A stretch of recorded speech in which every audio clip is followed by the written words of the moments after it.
Jesus was a rock star.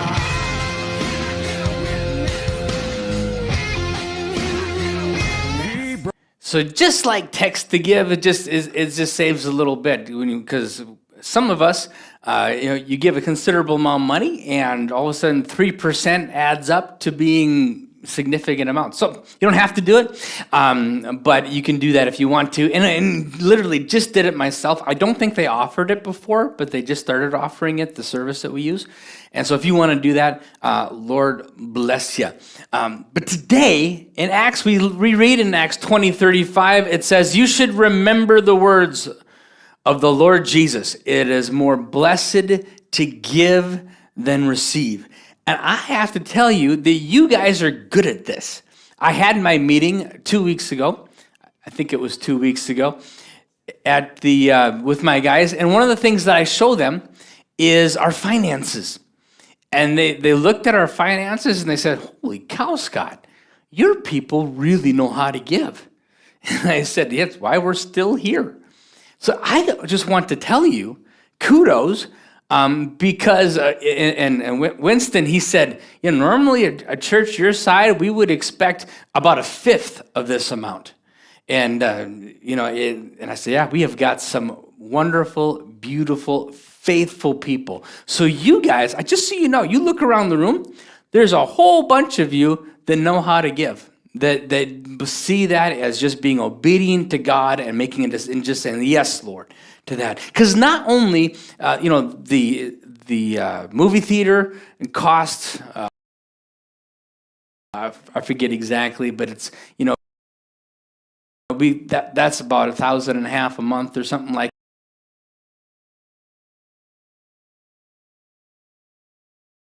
that. We have about $1,000.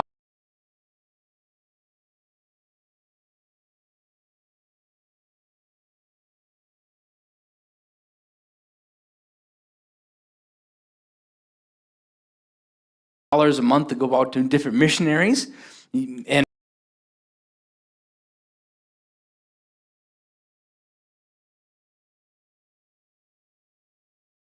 Mike Sanyu, who's here last week, he is one of them.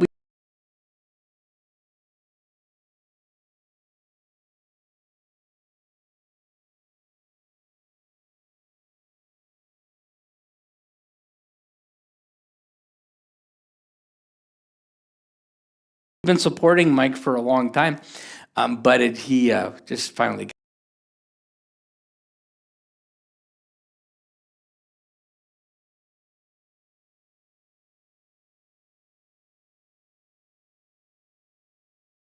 got him here now.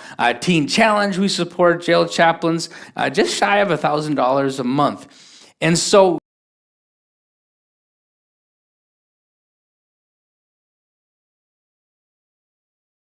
you guys are awesome. I just want to tell you, and I was proud of you.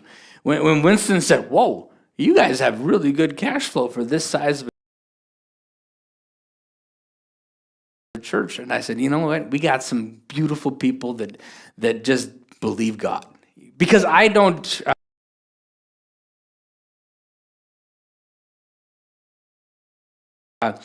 If you read the books on how to raise your finances for churches, you see a lot of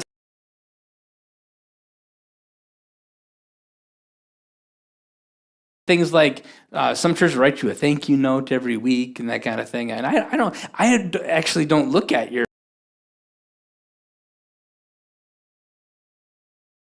find what you give very often. Only a couple of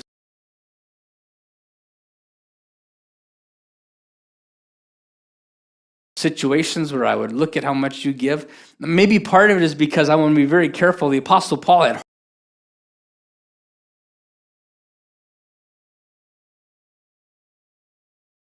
harsh words for people that treated people different based on the amount they give.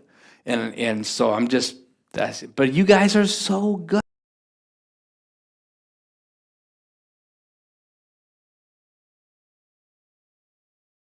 And I love you for it. And it's why Rock Church is still here. For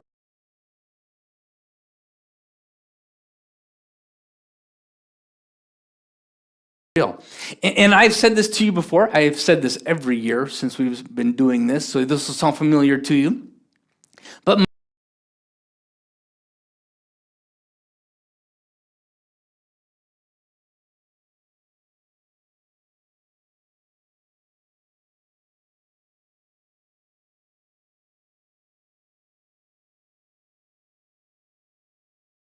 my money pledge that I have to you. Number one, I will not lead where I won't go.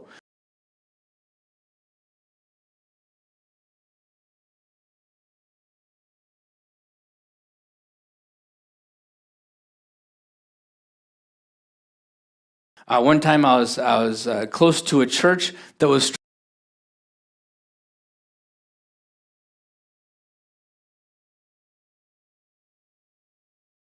struggling financially, and people weren't wanting to give, and the pastor,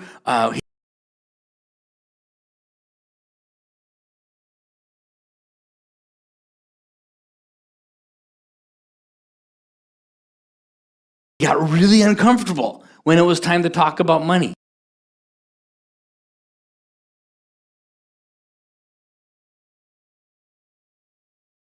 And I always thought, well, you know what? It's in the Bible. Why?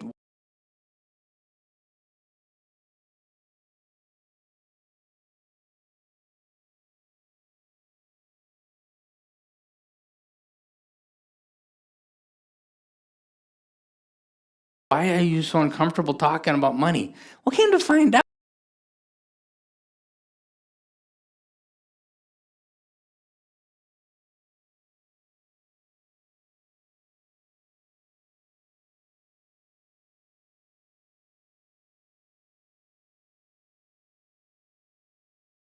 his whole family, they weren't tithing. So they weren't being obedient. Well, that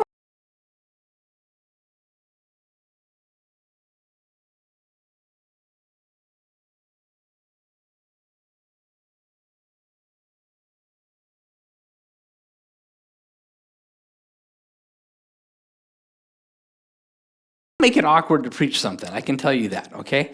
It'd be quite awkward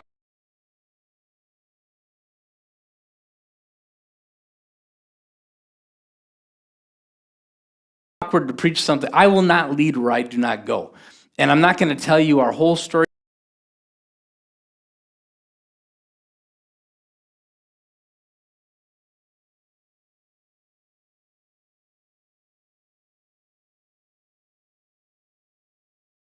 You're tithing today because so many of you have already heard that.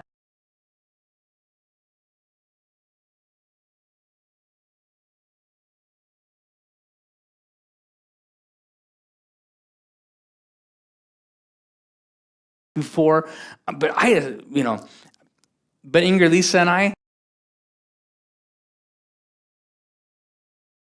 we have never not tithed, not one paycheck knowingly in our lives. I'm not saying maybe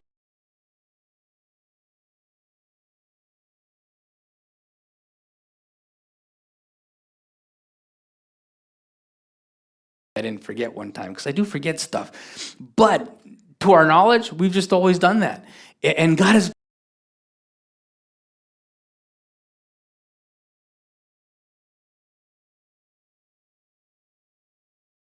blessed us so much. It doesn't mean we haven't had hard times. It doesn't mean there haven't been challenges, but God has been so good.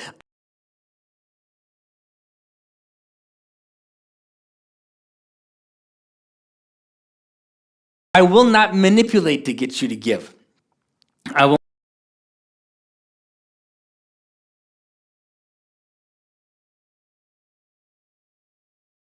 do that. And how do people manipulate you? And here's what I'm going to. I'm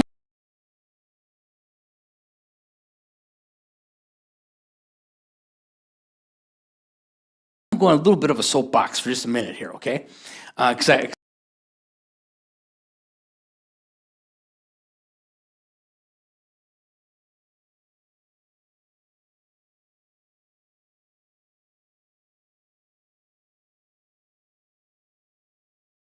I think it's important. Have you ever heard of something called the prosperity gospel?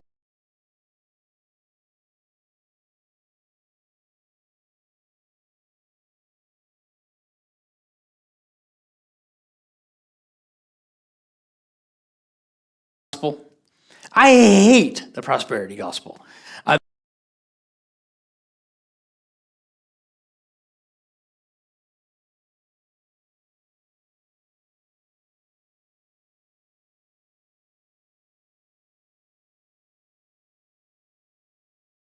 There's a teaching out there. Maybe you've been going down the channels and you hit some TV preacher and he's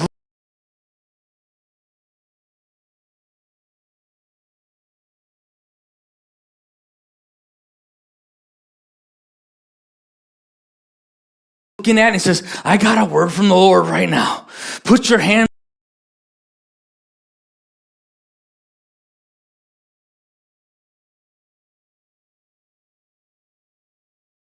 on the TV. If you give $100 right now, God's going to return to you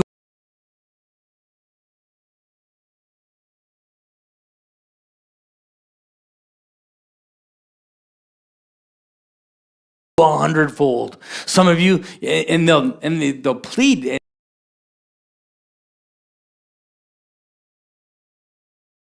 And they'll put this pressure on. I hate the prosperity gospel because I have had so many. I can think of 4 without even trying.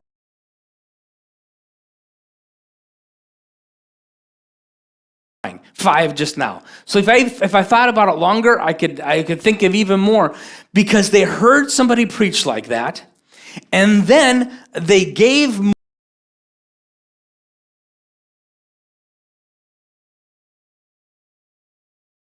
more than they would have otherwise, and then they got in trouble financially,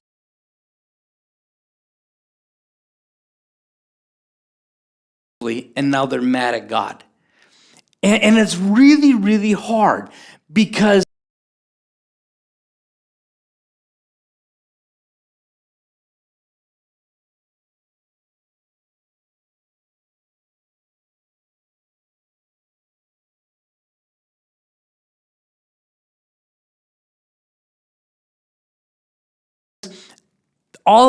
it is true. The Bible does say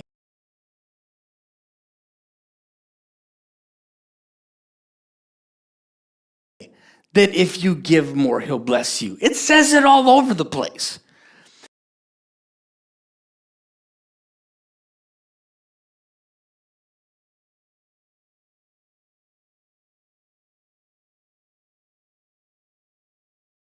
The problem comes that the moment that you give,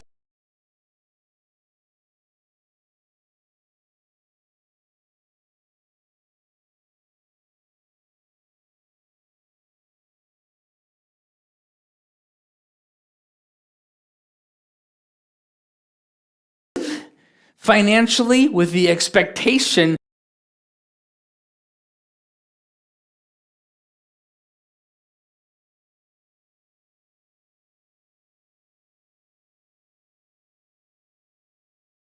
that somehow you're strong-arming God into giving back to you financially,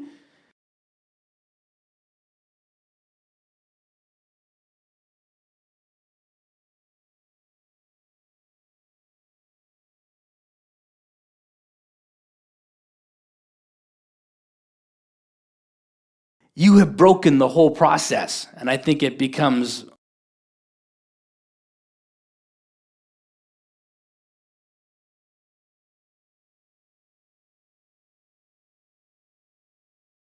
awful, because that's not how it works. If you give of your, are you ever going to pay back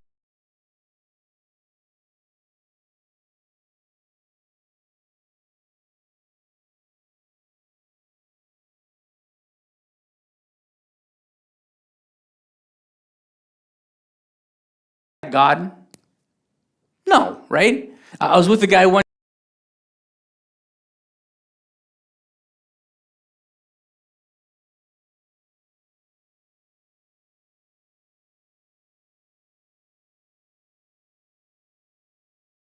time, and he came to me after church, and he said, oh, you could pray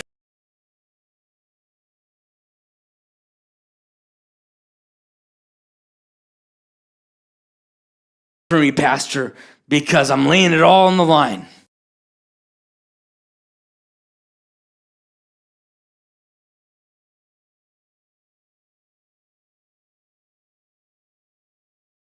I put $40,000 in the offering today. He had his own business. Put $40,000 in the offering today.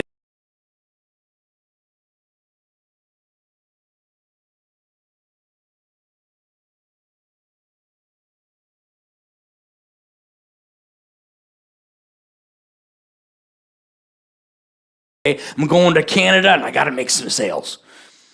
And it happened a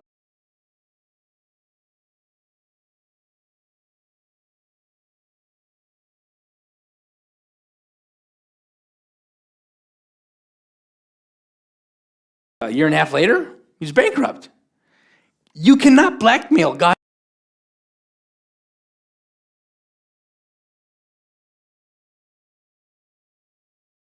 into blessing you. It doesn't work that way. You can't throw yourself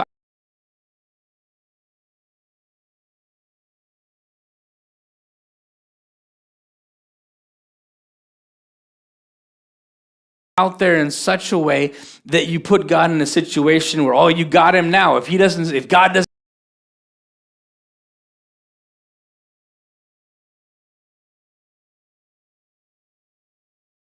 help me, I'm sunk. It doesn't work. And that's not what it means. And so this idea, and God is going to bless you when you give. He's going to bless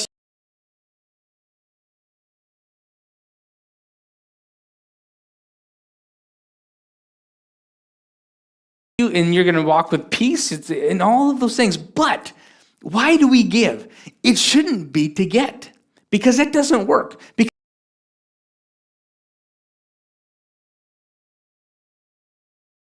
the minute you try to manipulate God with your giving, in other words, and not with mind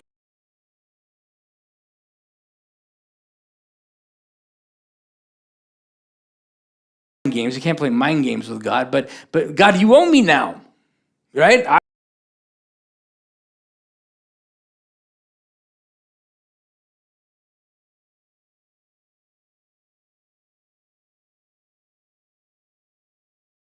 I've been faithful in my tithes. Why does my car still break? I've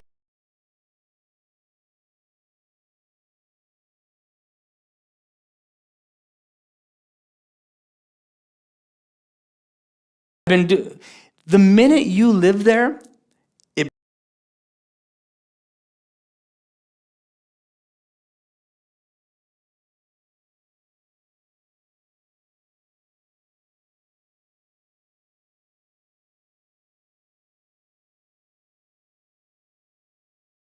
it's broken. So that's how people manipulate. Another way people manipulate, there's a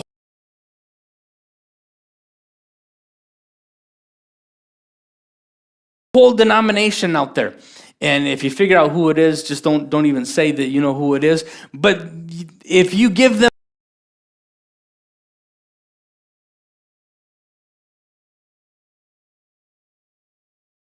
money, it improves your chances of making it to heaven.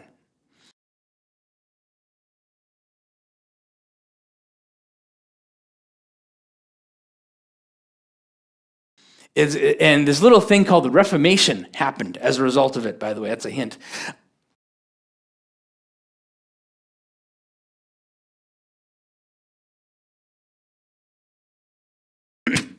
And they'll call you up. I know another denomination. I know another church that used to be in town, and this guy was Pentecostal, the same club that we are in. However,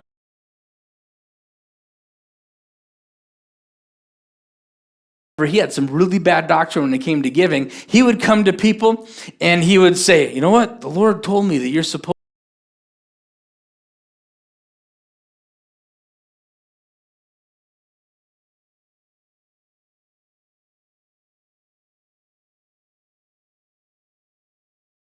to give me the inheritance that you just got. Now you would think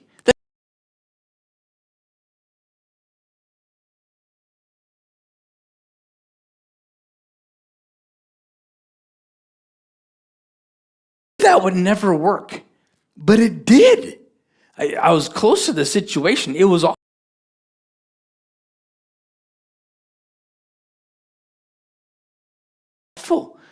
And the guy was a crook, you know? He was prophesying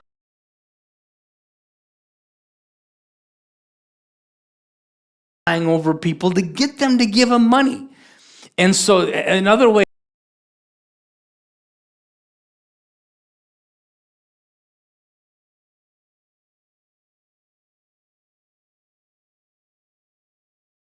of manipulating people do, they'll come out, and I've seen organizations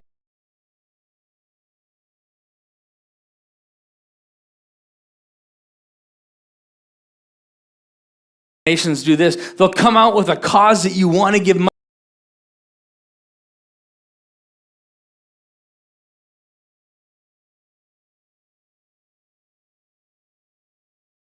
money to, and then you'll give money to that cause, and they will then take the money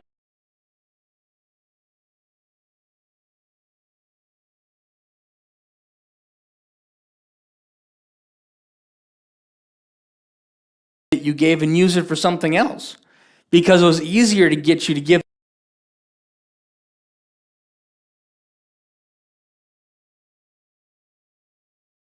them money for this than this over here. I've seen it happen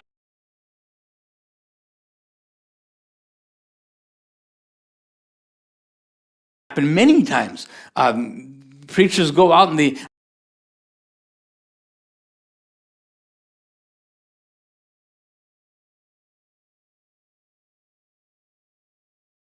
I saw one ministry raise money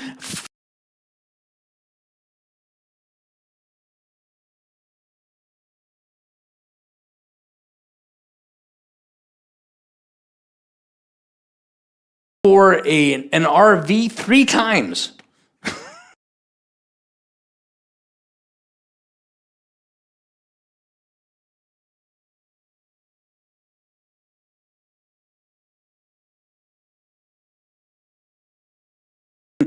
Three times they raised money for that RV. So another organization, they came out, and I was in a service, and they said, "Oh, you guys, oh,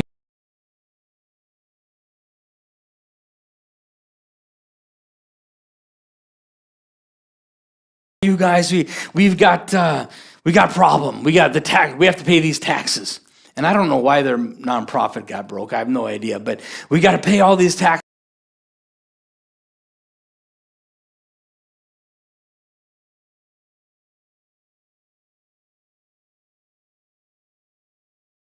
And so let's do a faith offering tonight. And there was like, I don't know, maybe 100 people.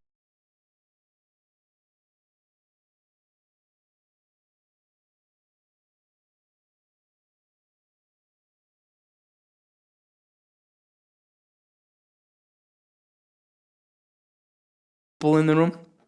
They raised, it was either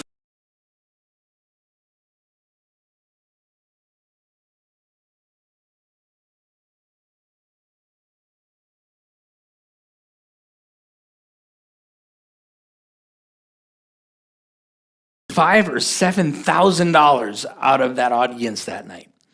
And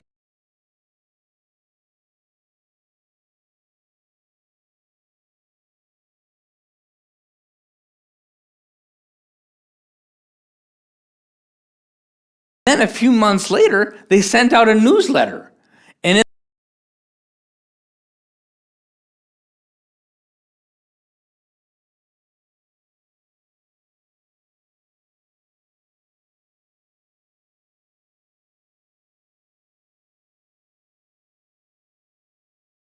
the newsletter, it said, "Would you please give? We've got this tax bill." Wait a minute.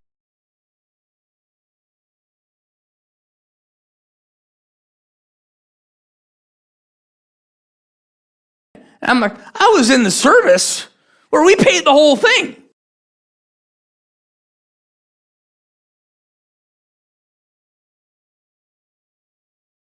Right? Now, Scott, who didn't have that much money, he gave a lot. I was a teenager at the time, and other people gave a lot, and I'll never do that to you. I will never manipulate you to get you to give.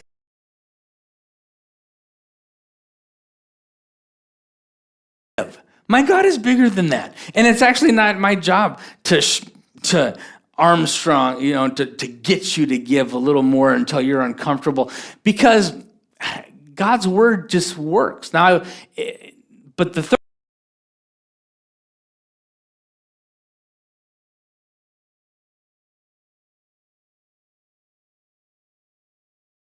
one, and I guess you've already read it, over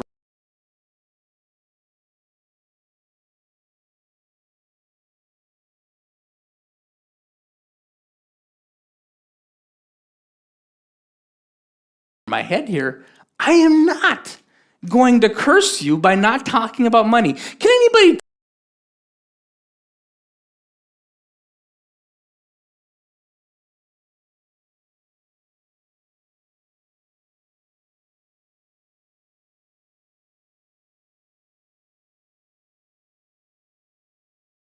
tell me? You just yell it out. You probably know what I'm about to say next.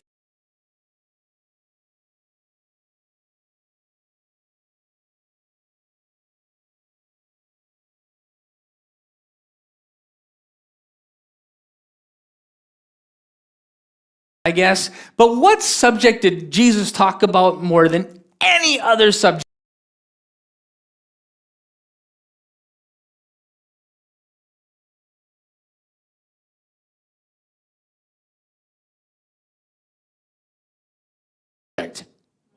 Money. Well, doesn't that seem kind of strange? Why?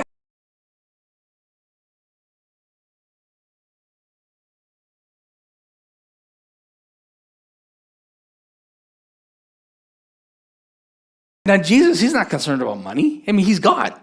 Why would he be concerned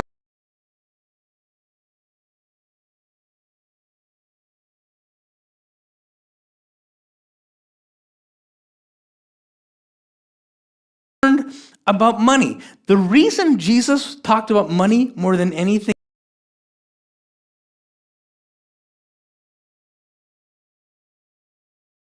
else is because where your checkbook